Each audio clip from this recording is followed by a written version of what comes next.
विकास अधिकारी सीधी भर्ती परीक्षा आज सुबह 11 से 2 बजे तक एक पारी में आयोजित की जाएगी। परीक्षार्थी को बोर्ड द्वारा तय ड्रेस कोड में ही आना होगा।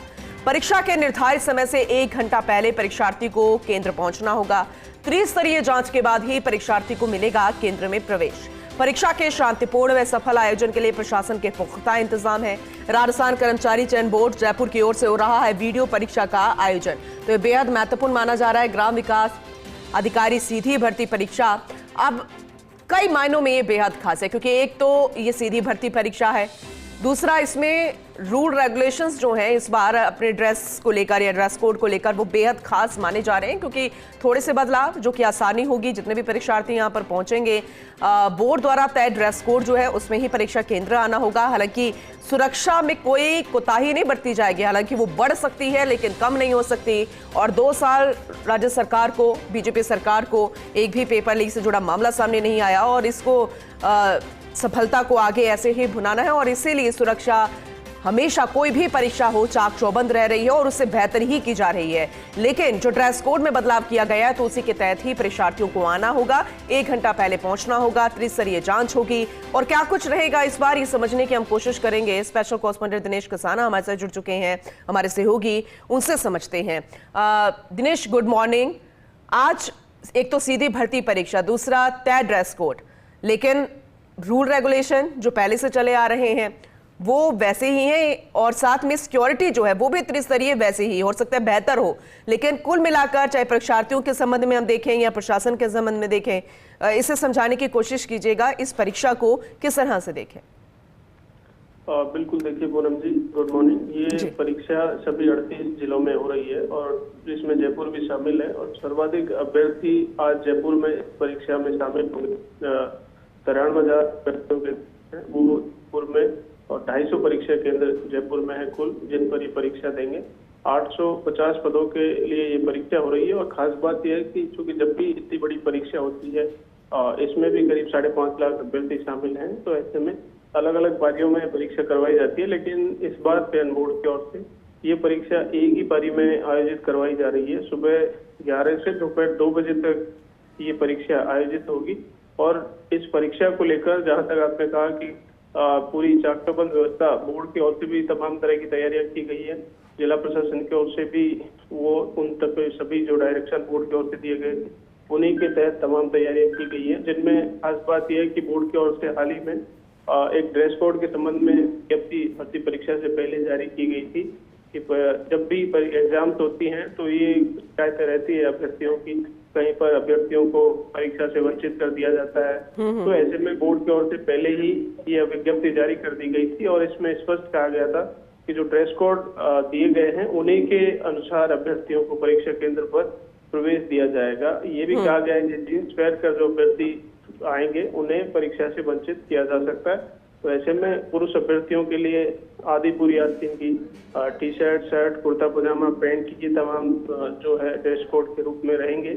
इसके अलावा महिला अभ्यर्थी हैं उनको सलवार, साड़ी, पूरी आधी आस्तीन की शर्ट, आधी पूरी आस्तीन का कुर्ता, ब्लाउज, बालों में रोड बैंड है वो लगा सकेंगी।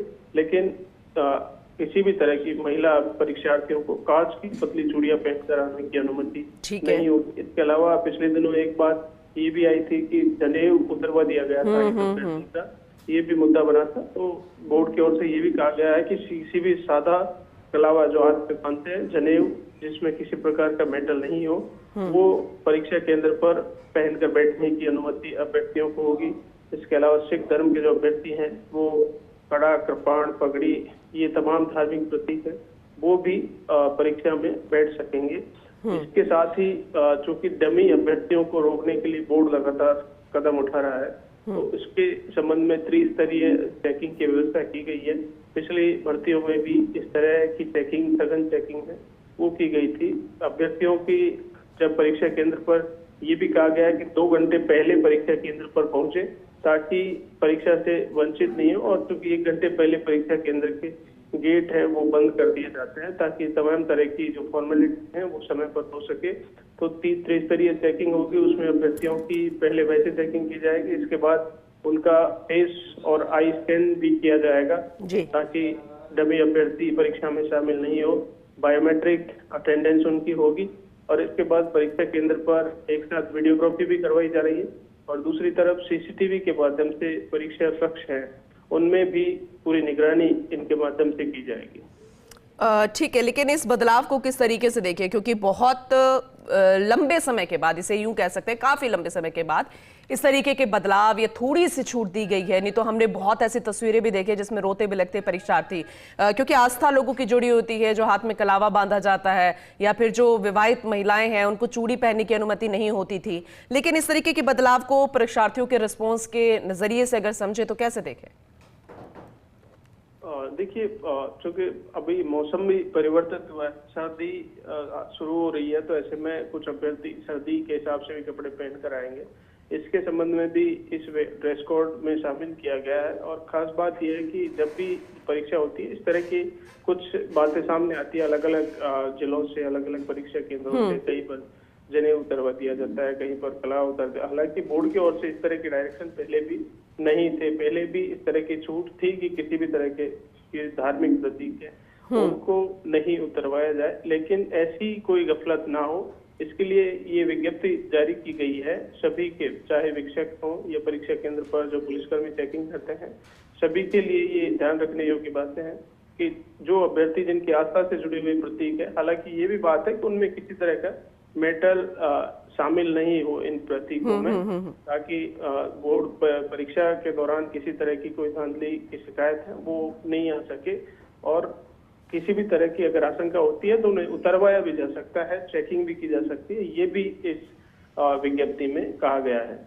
चलिए ठीक है, अपडेट आपसे आगे भी लेते रहेंगे और जब परीक्षा की शुरुआत होगी वो तस्वीरें भी हम सबसे पहले दिखाएंगे। बेहद अहम मानी जा रही है परीक्षा भी। बहुत शुक्रिया फिलहाल इस जानकारी के लिए दिनेश आपका।